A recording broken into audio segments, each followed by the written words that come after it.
Good afternoon, everyone. My name is Alan Price. I am the director of the John F. Kennedy Presidential Library and Museum, and together with all of my colleagues, including Rachel DeFleur, executive director of the Kennedy Library Foundation, and so many people contributed to the making of this event, but I am just going to quickly point out Liz Murphy, who helped make all of this happen for us. Thank you, Liz. And on behalf of all my Library and Foundation colleagues, I'm delighted to welcome all of you to this year's PEN Hemingway Award for Debut Novel Ceremony, the 50th annual celebration of this award. Thank you for joining us this afternoon to celebrate the work of the 2026 winners and honorees.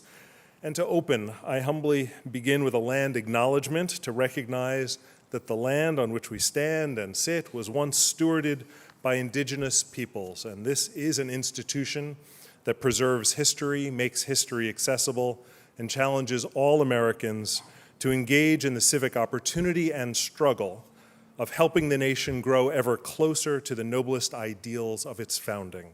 And in accordance with that mission, I invite all of us to learn more about and learn more from our nation's history, including indigenous history, and contemplate how to honor and steward the land that each of us inhabits. I'd like to acknowledge all those who make this event possible, including the generous underwriters of the Kennedy Library Forums, lead sponsors Bank of America and the Lowell Institute, as well as the Mass Cultural Council and the generous supporters who help us sustain the Hemingway Collection and its programs, especially the Hemingway family, Hemingway Limited, and our Friends of the Hemingway Collection members.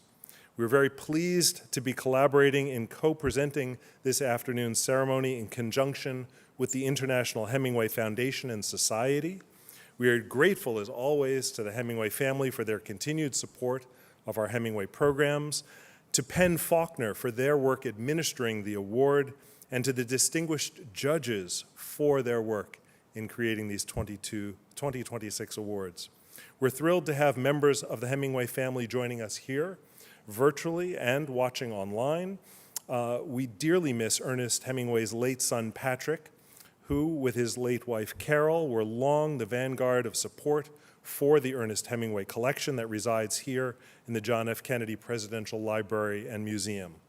We are honored to be the world's largest repository for the writer's personal papers and photographs, and we have an extraordinary amount of information on our website. You should see it because this is all thanks to the vision and dedication of our Patrick and Carol T. Hemingway Scholar in Residence, Dr. Hilary Justice. Thank you, Hilary.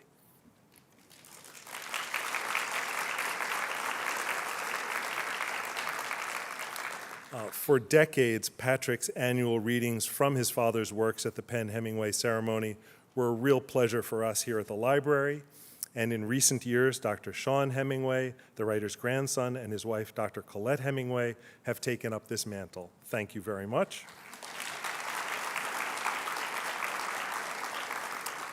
Together, they co-chair the Hemingway Council, which raises funds for and awareness of the collection. Thank you for joining us here today. President Kennedy admired Ernest Hemingway and his work, citing Hemingway's definition of courage as grace under pressure in the beginning of his own Pulitzer Prize-winning book, Profiles in Courage. After Hemingway passed in 1961, President Kennedy arranged for Mary Hemingway to return to Cuba to retrieve her late husband's belongings. A few years later, Mary offered Hemingway's papers, photographs, and selected mementos to Jacqueline Kennedy for inclusion in President Kennedy's presidential library. And so we are particularly honored and delighted to host this afternoon's program. As we further the Kennedy administration's legacy in honoring the arts and culture, we are grateful indeed for the opportunity to celebrate the work of this year's wonderful awardees. I'm so glad that we are together this afternoon to contemplate the beauty and power of the written word. Now it is my pleasure to introduce Dr. Seán Hemingway. Dr. Hemingway is the John A. and Carol O. Moran Curator in charge of Greek and Roman Art Department at New York's Metropolitan Museum of Art. He is a renowned archaeologist with a specialty in Greek and Roman bronzes, and has excavated prehistoric, classical, and Roman sites in Greece and Spain.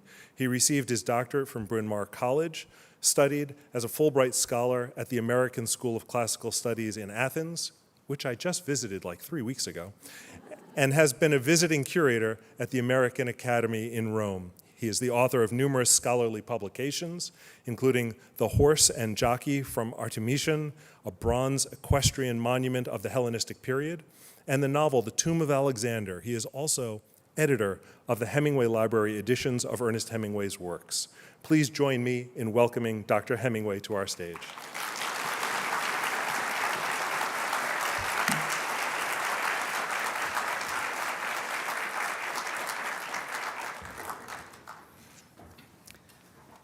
Thank you, Alan. Good afternoon. There's a long-standing tradition of giving a voice to Ernest Hemingway at this event. In tribute to our winner this year, whose book draws so poignantly on letter writing, and in tribute to the lost art of letter writing itself, I will now read you a short letter from Ernest Hemingway to the noted scholar and Renaissance painting expert, Bernard Berenson. Hemingway was first encouraged to seek out Berenson, who lived in a villa near Florence, or Firenze, as Hemingway calls it in the letter, by his son Patrick when he was studying art history at Harvard. Hemingway and Berenson corresponded periodically over a period of 8 years, but they never met in person. This letter is dated August 25th, 1949, and was penned at the Finca Vigía in Cuba, where Hemingway lived. Dear Mr. Berenson, thank you very much for your last two books, which my wife Mary and I have read with great delight. You write very well, General, and it makes me happy to read you. I'm not always of the same opinion, but it would be a sad world if we all agreed and could not argue. Thank you also very much for being so kind to my wife, Mary. You are more or less her hero, and you are one of the living people that I respect most. For your private information, I respect goddamn few of them. This is just a letter that you do not have to answer. I do not care for Firenze. You do not mind a heretic, I hope, and am an old Veneto boy myself. I love it and know it quite well. Not as well as you, but in a different, disorderly way. Mr. Kipling, who when he wrote well, wrote properly, wrote, "A man has only one virginity to lose, and there his heart will ever be." This statement is slightly wet, but it expresses how I feel about the Veneto, all parts, even Pordenone. Please take good care of yourself, and maybe we might meet sometime if I take care of myself too, and if we both have lots of luck. My wife sends you her love. Yours always, Ernest Hemingway.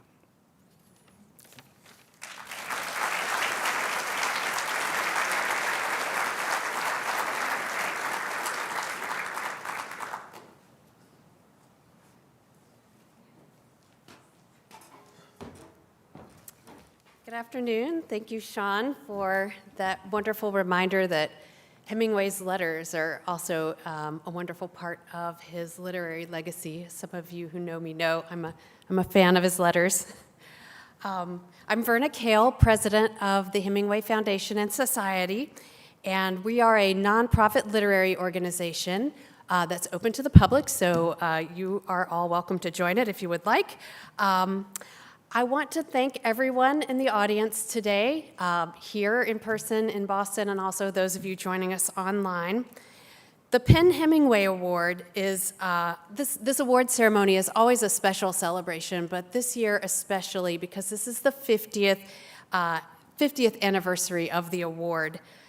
After Hemingway's death in 1961, President Kennedy arranged for Mary Hemingway, Ernest's widow, to return to Cuba to gather some of his personal belongings.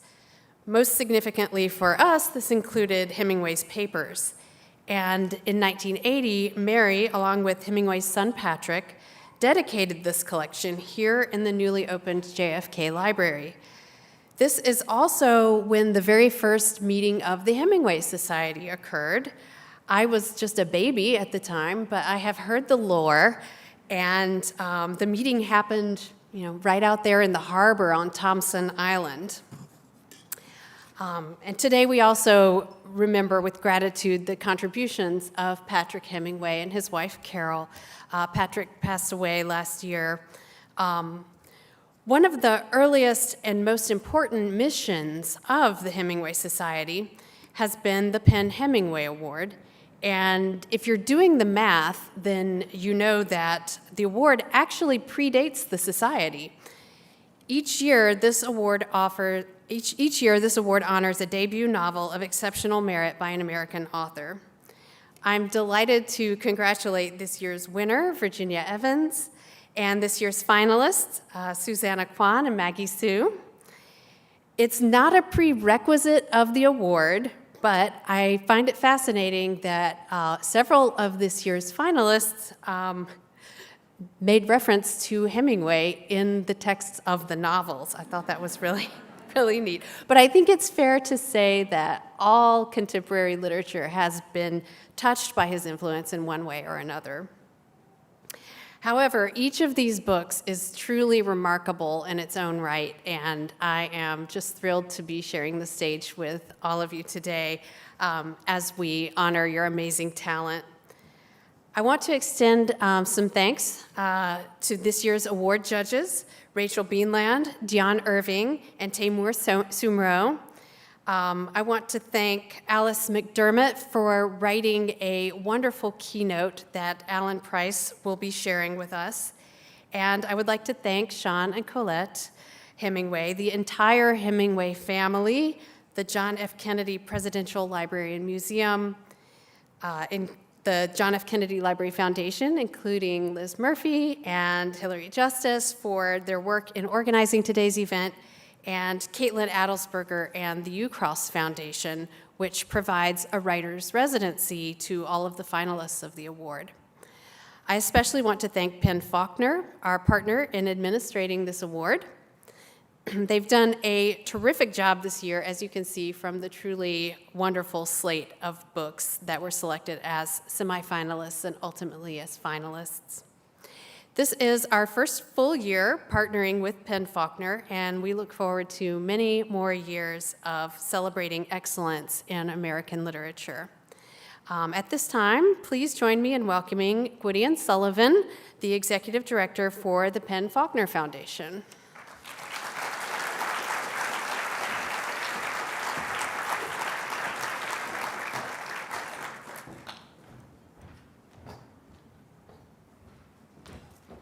Thank you so much. This is it's great to be here. I'm really delighted. For those who haven't been introduced to Penn Faulkner yet, we are best known for giving out the Penn Faulkner Award for Fiction and also the Penn Malamud Award for Excellence in the Short Story and now the Penn Hemingway Award for Debut Novel. But our mission is broader than that. Our mission is to champion the breadth and power of fiction in America, which is a glorious and honorable and important and never-ending task. And it seems to get more and more and more important of late, which I am sure you will all agree with. Everyone in this room knows and loves and believes in fiction as much as we do. So it's a real honor for us to have taken over the administration of the Penn Hemingway Award, especially on the 50th anniversary. We have a tremendous gratitude and a sense of the weight and importance of the role that we play. I like to refer to us as the PricewaterhouseCoopers of this award. But that's a serious task, and we're going to try to live up to the 50 years that we are stepping in at the tail end of, and look forward to another 50 moving forward. One of the ways in which the Penn Hemingway Award for Debut Novel is unique in the literary field, it's the same thing that's true about the Penn Faulkner Award. It's judged entirely by writers. Rather than publishers or booksellers or critics, they have No influence. It's completely free of any commercial influence. It's just writers saying, there's the good stuff. People who are artists who have achieved things in the field themselves, pointing out where the great new things are. So here today to introduce our writer judges for 2026 is Lauren Francis Sharma, a gifted and terrific novelist herself, who is also the chair of the awards committee on Penn Faulkner's board of directors. Lauren?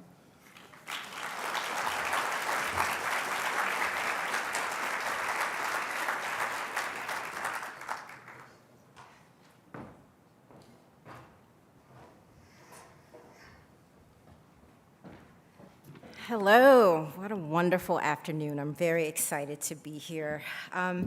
When you're responsible for selecting judges, it is not easy. You're thinking about people who understand what it is to write, think, and examine texts well, people who play well with others, and who are willing to contribute to this wonderful community of readers and writers, people who believe in the power of fiction. This process begins in July, so it's 9 months of reading and discussing and perhaps even arguing. And selecting judges also comes with lots of no's, but these 3 judges said yes at the very first call, so thank you. And I'll be happy to introduce them. Rachel Beanland is the author of the novels The Half-Life, The House is on Fire, and Florence Adler Swims Forever, which won the National Jewish Book Award for debut fiction. Beanland attended the University of South Carolina and earned her MFA in creative writing from Virginia Commonwealth University. She lives in Richmond, Virginia, and is currently the Donaldson Writer-in-Residence at the College of William and Mary. Dionne Irving is originally from Ontario. She's the author of the novel Quint and the short story collection The Islands. Her work has appeared in Electric Lit, Story, Boulevard, and Lit Hub, among other journals and magazines. The Islands was a finalist for the Penn Faulkner Award, the Giller Prize, the New American Voices Award, and the Clara Johnson Award, and it was also named one of the best books of 2022 by NPR. Irving teaches in the MFA program and serves as the director of the Initiative on Race and Resilience at the University of Notre Dame. Taimur Sumro is the author of the novel Other Names for Love, and the co-editor of the essay collection Letters to a Writer of Color. His writing has appeared in The New Yorker and The New York Times. He has received fellowships from the Wisconsin Institute for Creative Writing and Sozopol Fiction Seminars, and of course the Breadloaf Writers Conference, which is why I know him. And thank you 3 so much for doing this. We really, really love that you've done it, and you've selected a wonderful, wonderful list from the finalists that we had. Thank you.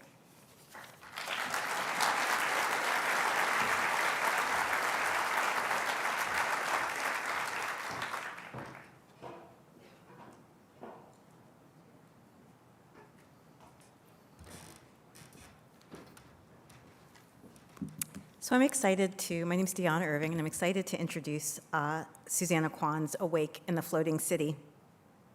In the darkness of a world deteriorated by an ongoing climate crisis, memory and art and human connection might be the last things that have the power to save our species. Susanna Kwan's Awake in the Floating City is a breathtaking achievement that manages to be as intellectually demanding as it is emotionally resonant. It asks us to consider a future, not in which we have saved the planet, but a future in which we try to save each other. Art and care are mechanisms for survival and resilience, and while science can offer solutions, memory and artists can affirm our humanity. Kwan captures the visceral grief of watching our physical ideas of home shrink from a vast, bountiful planet to a precarious refuge. What makes Awake in the Floating City a masterclass in fiction isn't just the imagery of a submerged San Francisco. It's how Susanna Kwan rejects the typical climate fiction tropes to focus on the psychological and social erosion caused by climate change. In some ways, what Kwan posits as the real death is not just the tangible dying of our planet, but the death of care for each other.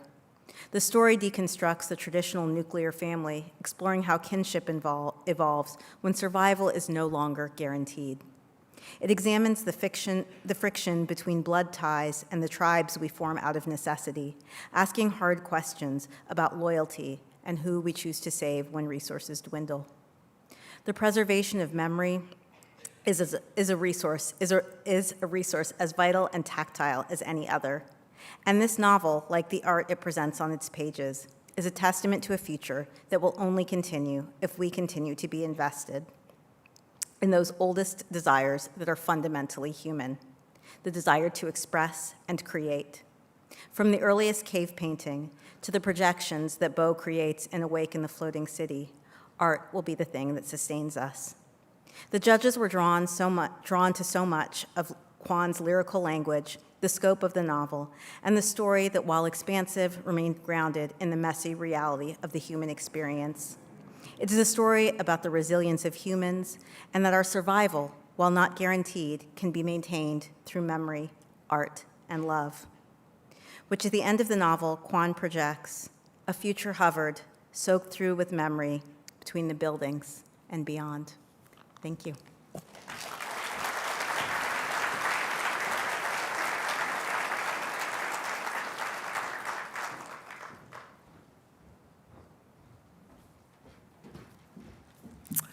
Hello. Thank you for that beautiful introduction. Thank you to Penn Faulkner and the Hemingway Foundation and family and JFK Library and UCross, and to the judges, Rachel and Tamor and Dion. I am so grateful. And congratulations to Maggie. Congratulations to Virginia. It's an honor to be here with you. I'm going to read from about halfway into the book, and the main character, Beau, an artist, has just embarked on an art project, and she needs some help doing research, so she goes to the library. None of the old library branches remained, but select collections had been moved to 2 separate office spaces in sturdier high-rises. Beau looked up the closer location, which was staffed by a devoted librarian who specialized in local history and had volunteered to stay on as long as patrons continued to use the archive services. She kept visiting hours flexible to accommodate their schedules. Librarians were, of course, not just librarians anymore. Trained in library science, resourceful and skilled at interfacing with the public, they had long ago become civil servant generalists deployed to areas of greatest need. They delivered mail, food, supplies to the housebound, administered antidotes for drug overdoses, connected the sick with health services, tracked the movement of illness during epidemics, monitored public housing sites, conducted outreach to vulnerable communities, stanched bleeding, exterminated pests, and even gutted building interiors destroyed by water. They cared for those who had no family left living, no family locally, the ones left behind. They were nimble, quick to adapt their skills to meet staffing needs. This librarian, Antonia, also organized a food pantry that distributed dry goods and toiletries and managed city planning records and property deeds. If you were in need of a birth or death certificate, she was the one to ask. The bulletin at the top of her monthly newsletter listed those in the district who had passed. Beneath her signature, she always included this line: "The Commons keeps changing and I with it." Antonia posted regular updates in which she highlighted titles in her collection and appealed to the public to visit and make use of the resources. Most of the city's archives had been lost to flooding, she had reported when the branch had opened. Mounds of mold had devoured folios and records. Beau pictured black spores forming constellations on the covers of books, like drops of ink spread wet on wet, each spot connecting to another to form a map of emerging ruin. History had a history of vanishing this way. To the elements, the librarian wrote. Think of Pompeii, think of Herculaneum. Other sets of knowledge had been systematically erased over the course of human history, censored books incinerated, files wiped from servers, memories stripped from the mind by electrical current. Still, treasures waited to be discovered among the remnants. She saw herself as a custodian of thinning knowledge, tasked with ushering it from one generation to the next. Her current efforts were focused on reformatting materials in preparation for migrating them to yet another storage system, and she delighted even more than usual in being interrupted by visitors, a pause in the endless task. The library was now housed in an old office building on a floor that had been abandoned by a renewable energy think tank. The space had a clinical feel with low ceilings and metal furniture, and a stained concrete subfloor where old carpet had been stripped. Beau followed a light to a compact windowless room and found Antonia seated at a large desk in a puffy down jacket, dutifully entering information into a database. Behind her, a shelving unit held neatly folded clothing, bedding, pantry items, a bowl, a stainless steel tumbler, and a portable stove. She broke into a broad smile at the sight of Beau and welcomed her with a two-armed wave. "How can I help you? What are you looking for?" Thank you.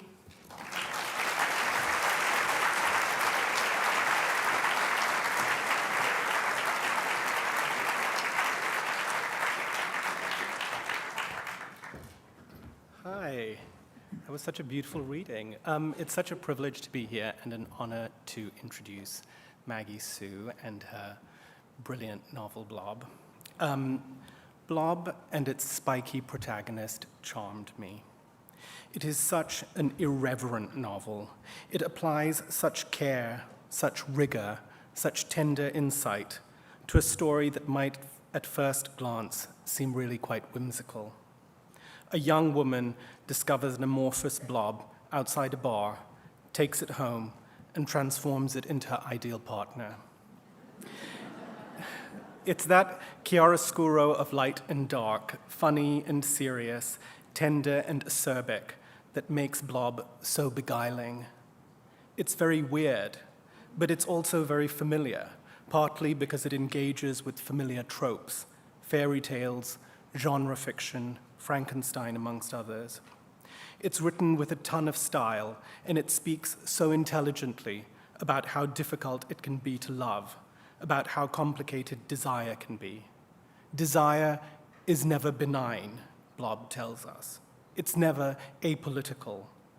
Blob is a strange, unashamedly strange novel, and its strangeness is what makes it true.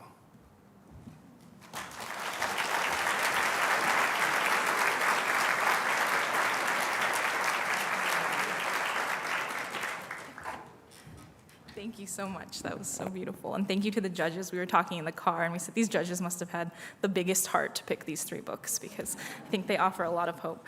And yes, my weird little book that I wrote during the pandemic in 2020 in my basement apartment that smelled pretty funky. I could never have imagined that I would be here, so I'm really grateful. I'm going to start at the beginning. It's May, freshly turned and drizzling, when I find the blob outside a dive bar. A beige gelatin splotch the size of a dinner plate sits next to a trash can, tucked between glass shards and chewed gum.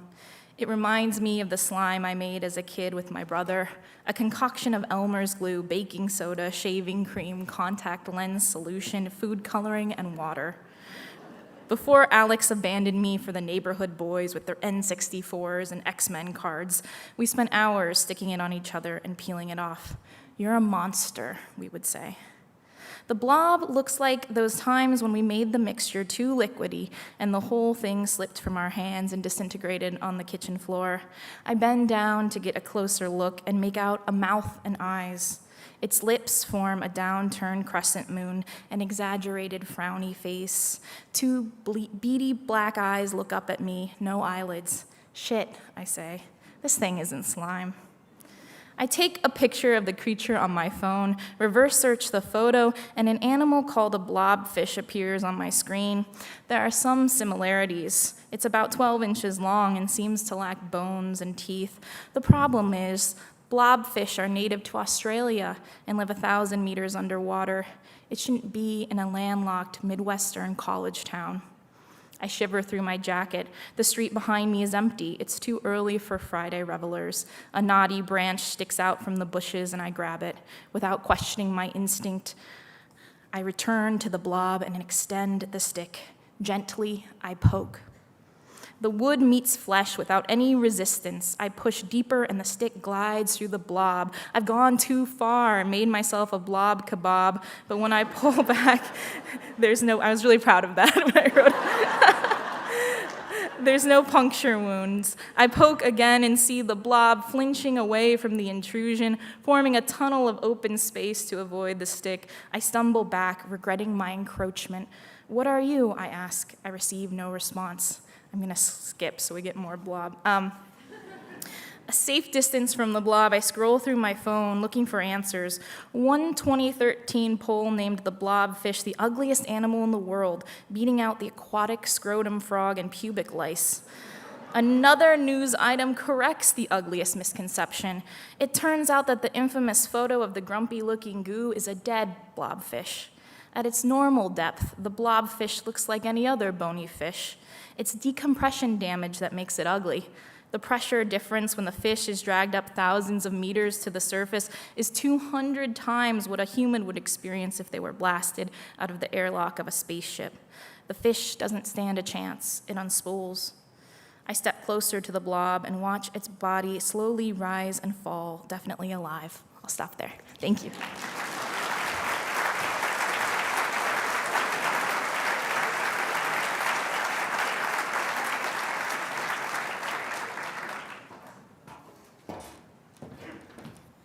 That was incredible. Okay. A year after its publication, this novel needs little introduction. It's been called a sleeper hit, a slow burn success story, a breakout novel that no one saw coming, and the little book that could. When the book was released in April of last year, it didn't make any big lists, nor was it picked by any celebrity book clubs. It had a pretty nice blurb on the cover, courtesy of Van Patchett, but that was about it. The novel, which sold fewer than 1,000 copies a week for its first 6 weeks, could have gone the way of a lot of books and had a quiet run. But by the end of the summer, something strange had begun to happen. Sales were picking up. Booksellers couldn't keep it in stock. The publisher kept ordering bigger and bigger printings. In October, 5 months after its publication, the novel hit the New York Times bestseller list. And in late December, it took the #1 spot, which it held for 8 weeks. This sort of thing doesn't happen, except when it does. And when it does, it's not because a publisher pumped a bunch of money into marketing or because an author was really good at TikTok. This kind of slow burn success is the result of individual people reading a book and being so moved by it that they didn't just tell one friend, they tell 10. By the time I was introduced to the cantankerous Sybil Van Antwerp and her letter-writing habit, I'd already had at least half a dozen friends tell me to read the novel. I read it on a plane, prepared to be mildly disappointed when the book didn't live up to the hype, but this is not what happened. What happened is that I ugly cried several hours, then turned to my seatmate and said, "Boy, do I have a book recommendation for you." Sybil Van Antwerp is not your everyday heroine. She's older, near the end of her life, with a pretty good understanding of what it all meant. As with any life, there were joys and hardships, and in Sybil's case, the death of her young son is a hardship that defined everything that came after. Sybil can't rewrite the past, but she can write these letters, and through her continued interrogation of the world and her place in it, she finds some semblance of peace. The book is heartbreaking, and it's also redemptive, a reminder that we are capable of change right up until the end. Virginia Evans wrote 7 novels before writing the novel we are gathered here to celebrate. Starting at age 19, she set her alarm for 5 a.m. and wrote for 2 hours every morning. She did this for 20 years, and with each book, she got a little closer to her goal. With one manuscript, she got as far as querying agents. With another, she managed to land an agent. And then finally, there was a book that went out on submission but got no takers. It would have been easy to give up, But instead, Evans realized she had more to learn, and in her mid-30s, she enrolled in a one-year master's program at Trinity College Dublin, where she studied with Claire Keegan, Kevin Power, Carlo Gebler, and Owen McNamee. And here's the kicker. Even the book she wrote there, which she thought was a great book, did not sell. It was on the heels of that crippling disappointment that she sat down to write what she calls a palate cleanser. We call it The Correspondent. All three of this year's finalists for the PEN Hemingway Award are superb. But as judges, what stood out to us about Virginia Evans' The Correspondent was how little we talked about it. No one needed to convince anyone else of the book's virtues, because once we'd all read it, it was clear that what we were dealing with was just a very good book. The three of us are different writers, coming from different backgrounds, but we had each been moved by Sybil's story, and as the months passed, we concluded that she had stayed with us, that we had, in our own small ways, been changed by her barbed missives, by her gumption, and by her heart. Ladies and gentlemen, I give you Virginia Evans, author of The Correspondent, and this year's winner of the PEN Hemingway Award for Debut Novel.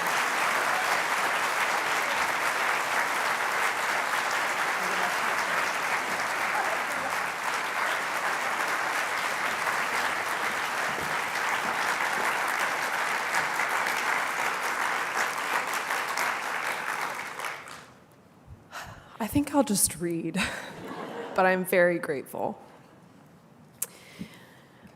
There's something I did in this book which was told to me by an interviewer at the New York Times was taking a big swing, and that was writing in the voice of Joan Didion, and that was a very big swing.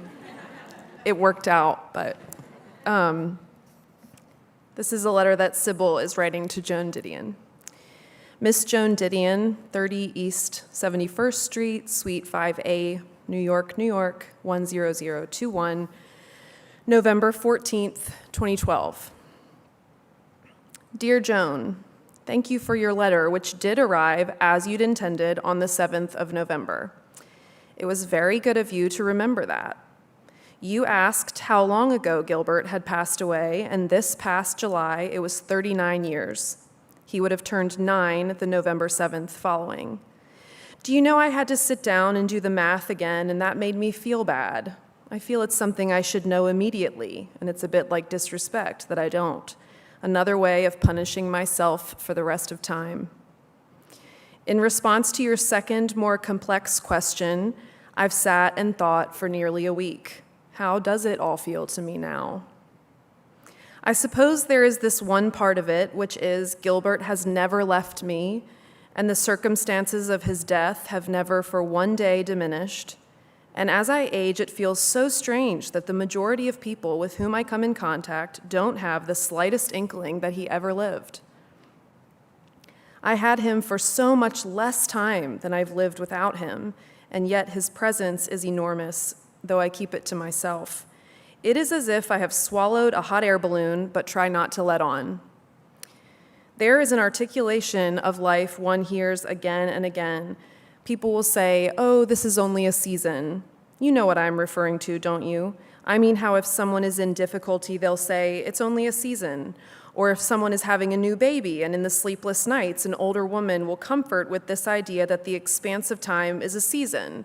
A winter, I suppose, or rather a hurricane season.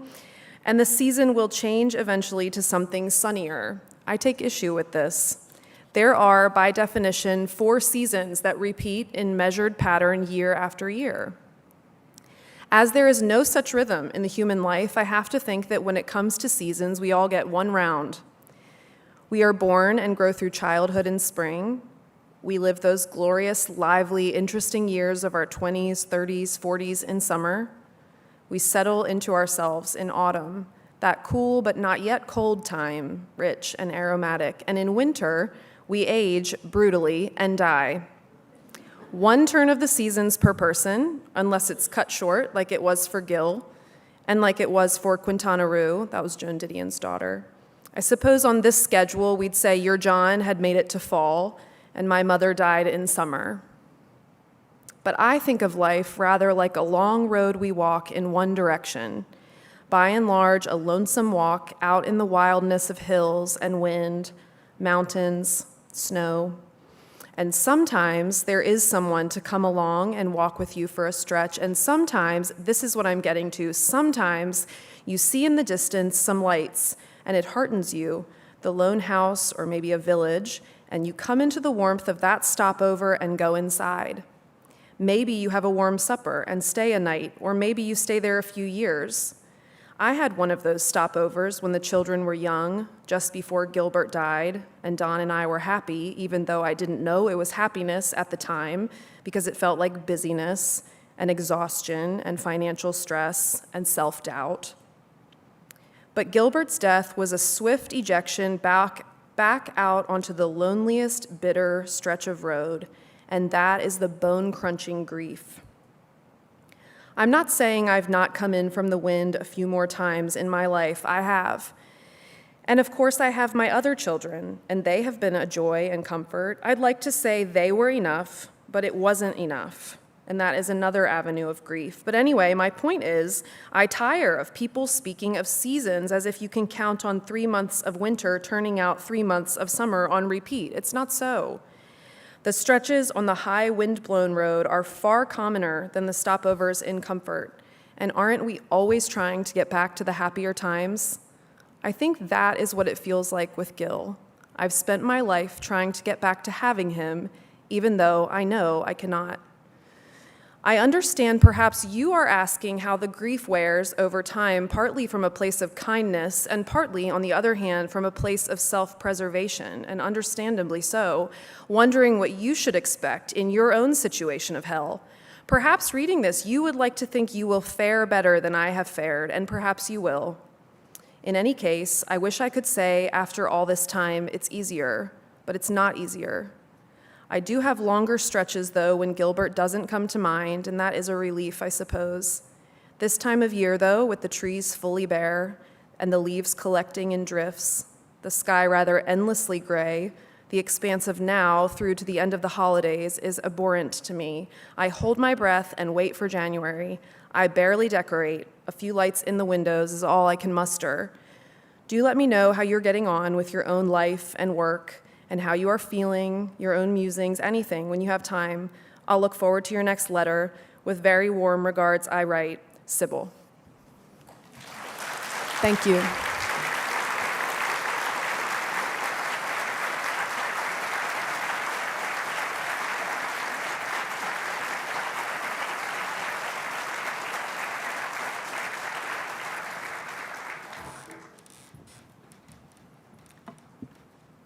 Wow. Virginia, thank you. Good afternoon. My name is Dr. Hillary Justice. I am the Patrick and Carol T. Hemingway Scholar in Residence here at the JFK Library and Foundation. Today, my job is to introduce keynote speaker, author Alice McDermott, who, because of a family medical emergency, isn't here today. So first of all, I know you all join me in sending her and her family our absolute very best wishes. Her remarks will be read by Library Director Alan Price. The author of 9 novels and winner of the National Book Award, Alice McDermott is one of the most admired and highly regarded fiction writers in America today. Publishers Weekly lauds her as a singular voice in American letters, highlighting her impeccable sentences. Isn't that a great phrase? I love that phrase. Impeccable sentences and authentically human characters, many of whom, like her, are Irish-American, Catholic, and from New York City. Her recent novel, Absolution, was an instant New York Times bestseller, winner of the 2024 Mark Twain American Voice in Literature Award, finalist for the Faulkner Award, and named one of the best books of 2023 by Time, NPR, the Los Angeles Times, Vogue, Esquire, and others. Her previous novels were finalists for the Pulitzer Prize, 3 of them: That Night, At Weddings and Wakes, and After This. The National Book Award, the Faulkner Award, the National Book Critics Circle Award, Kirkus Prize, and Dublin Impact Award. Her novel Charming Billy won the National Book Award for Fiction. The Ninth Hour received France's Prix Féminin Étranger. She is also the author of a book of essays, What About the Baby? Some Thoughts on the Art of Fiction. Her works appear in lists of top 10s, best books, and notable works, selected by organizations like The Washington Post, The Wall Street Journal, Time Magazine, Library Journal, and NPR. Her stories and essays have appeared in The New Yorker, Harper's, The New York Times, and elsewhere. She is a member of the American Academy of Arts and Letters. Of her writing, the Boston Globe says Alice McDermott reminds us of the pleasures of literary fiction and its power to illuminate lives and worlds. She is a virtuoso of language and image, allusion and reflection, reference and symbol, demonstrating her expansively attentive literary care and its quiet power. Please join me in welcoming to the stage Library Director Alan Price to read for Alice McDermott.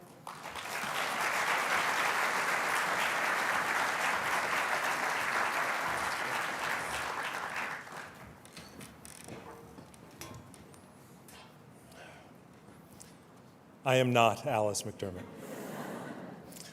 Alice truly wished she could have been here in person with us today. She wanted to convey her warmest congratulations to Maggie, Susanna, Virginia, and express her hope that your paths and her path would cross again in the long arc of your careers. So Alice sent her remarks, and her word craft and the spirit behind the word craft are genuinely beautiful, and it is neither my place nor my wish to change a single word. I am deeply honored to share her words with you now. In January 1961, my Irish grandmother was in the front row of JFK's inauguration.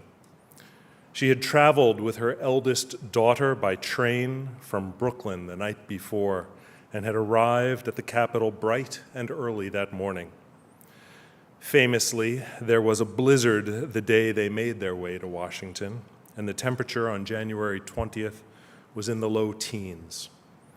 My grandmother was in her early 80s.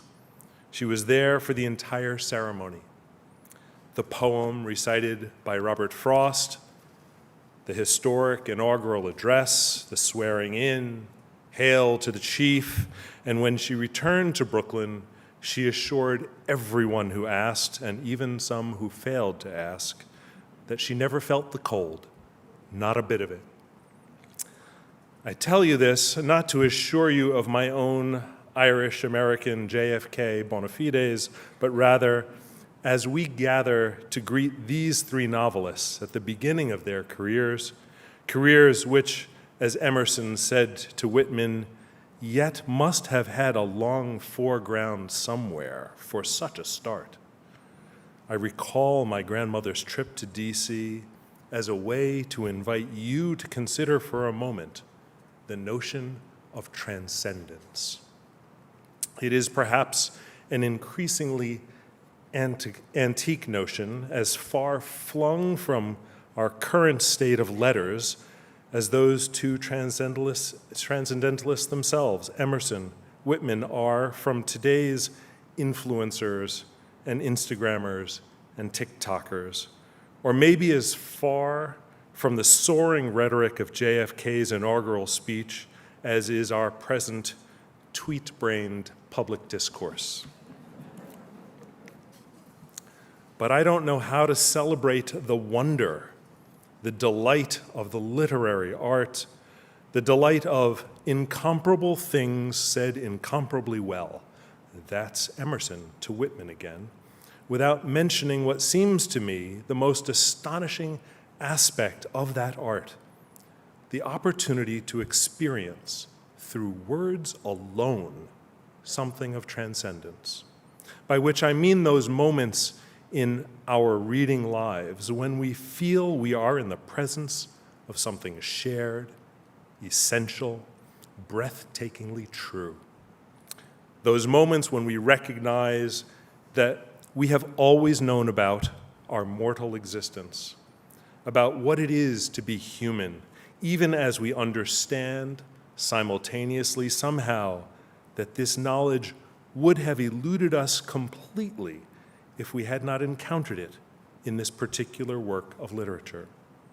True impressions, both Tolstoy and Proust called such moments, those moments when something the author has written infects, Tolstoy's word, the reader with this shared, authentic, revelatory, and yet familiar experience formed by words alone.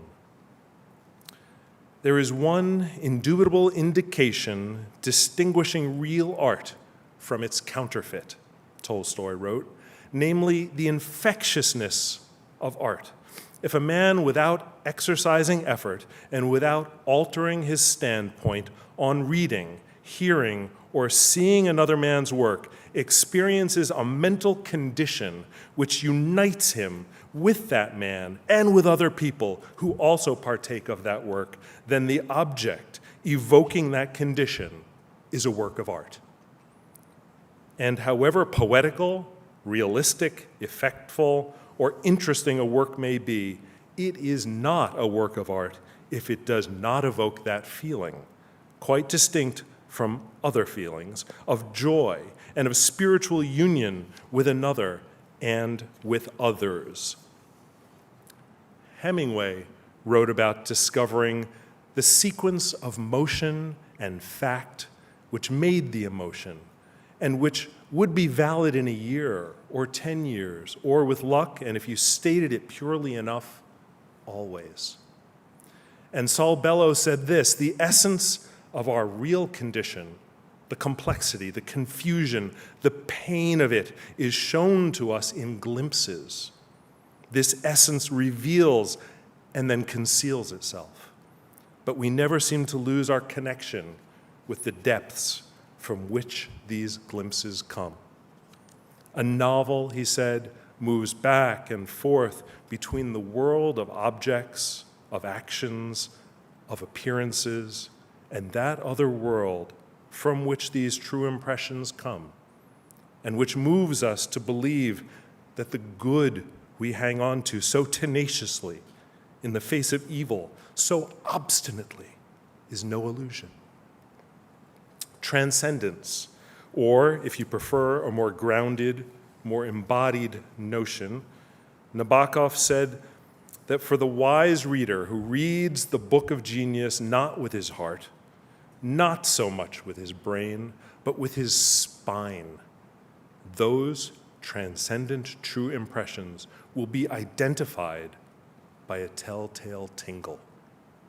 Of course, for those of us who are day laborers in the minefields of prose, who find it challenging enough to hack at an ungainly sentence or to tame the kudzu of an overgrown metaphor, to cultivate character, plot, cultural relevance, the transcendence achieved by the discovery of these enduring true impressions might seem simply too much to ask. We writers have enough to do just to get a story planted, watered, and ready for harvesting. We novelists might, in fact, prefer to offer our readers the simpler, far more appealing promise of escape, not a momentary, spine-tingling glimpse of the things that bind us and outlast us, but an opportunity to forget all that, to absorb ourselves in mere mental rubbernecking, the harmless, anonymous voyeurism that the poor folks who market our books will be grateful to call beach reads or page turners, shocking, graphic, or, per the familiar algorithm, a book just like whatever else you've already read. Not casting any aspirations here, it's a legitimate choice every writer makes. And the novel, like any creative endeavor, thrives best without artificial parameters, high or low. I write As the poet Philip Levine said, "What's given to me to write? We all do." But here, in the presence of these three talented first novelists, and of course, in the repository of the manuscripts of one of America's finest, most innovative prose stylists, it seems incumbent to remember literature's remarkable gifts. Remarkable, and yet I would argue available even to the not quite Tolstoys among us. Because I can assure you with utter confidence and long experience that these true impressions, these spine-tingling glimpses of truth, are available to all of us who work honestly at words. In my own 4 decades of teaching novice writers, or of coaching them, as John Barth called it, I have seen time again how the sincere effort to get it right, a character, a scene, a sentence, a metaphor, to be in language precise, original, and innovative, inevitably yields an unexpected insight, a revelatory detail, a written moment that the author had not planned or anticipated, but that shimmers, astonishes, changes everything, almost against or in spite of the young author's intentions for the work. A true impression that affects the author much as it will affect the reader, something always known and yet never before recognized until it was discovered in the working at words. What's so delightful about these moments is the student author's own astonishment when you, the coach, point out what has been almost inadvertently achieved. The great Irish short story writer Frank O'Connor said that the only honest thing a teacher of writing can do is to look at a student's manuscript and ask, why a tree? Why a cup? Why this detail and not another? A kind of reckoning for the aspiring writer with the words he or she has placed on the page.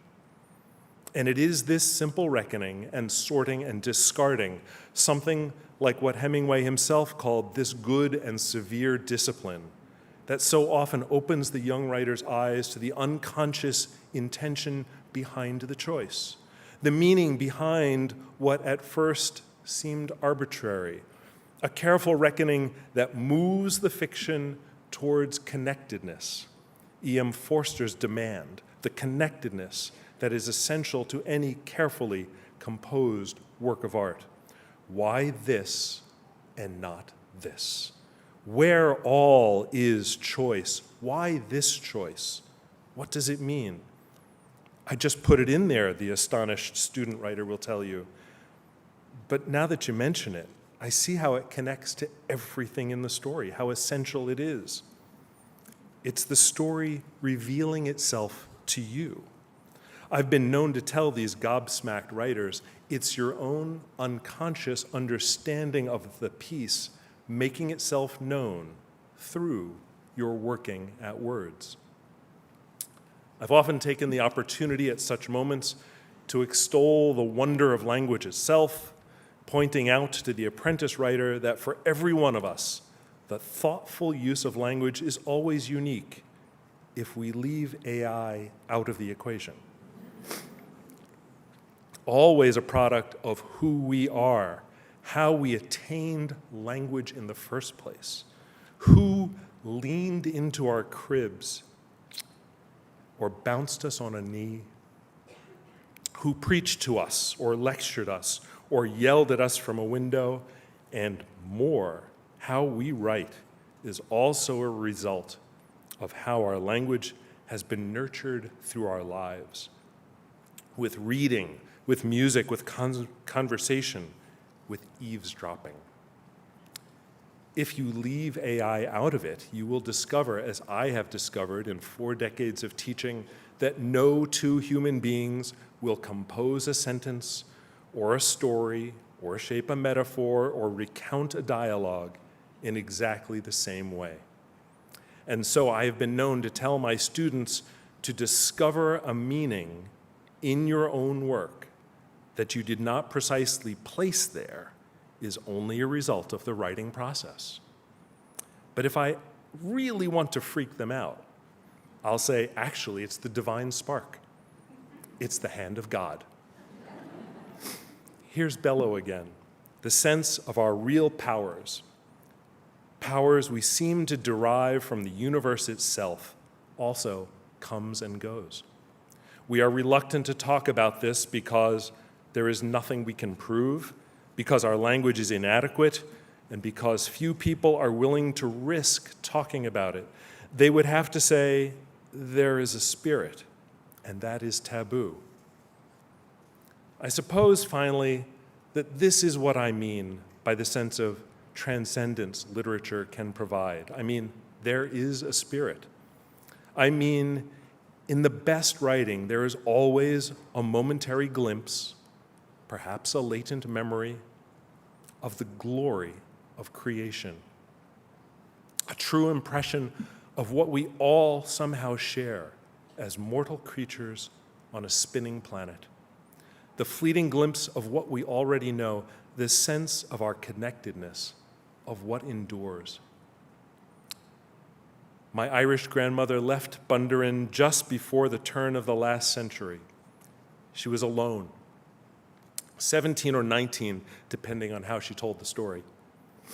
She left not for economic opportunity or even a teenage sense of adventure, certainly not because of famine or politics, but because her widowed mother had married a cruel and dangerous man.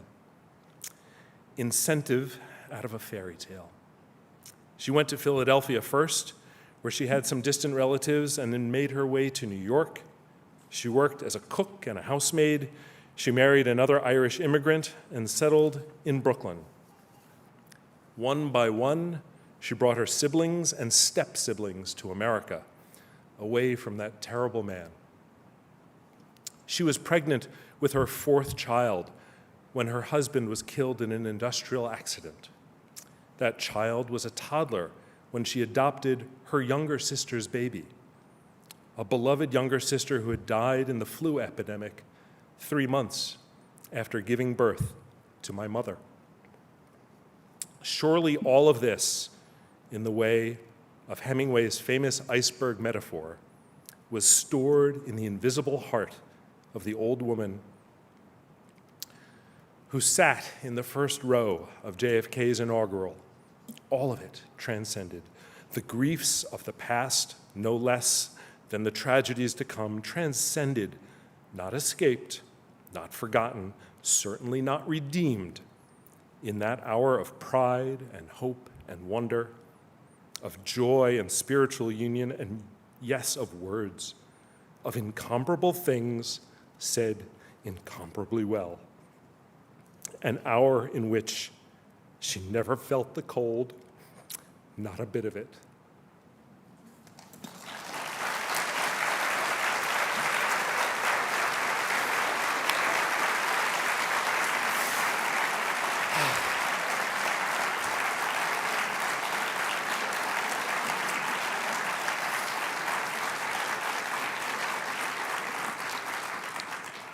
Thank you, Alice. And thanks to all of you in the audience for joining us to celebrate these marvelous writers and all they've done to enrich the world. On behalf of my colleagues, the JFK Library and Foundation,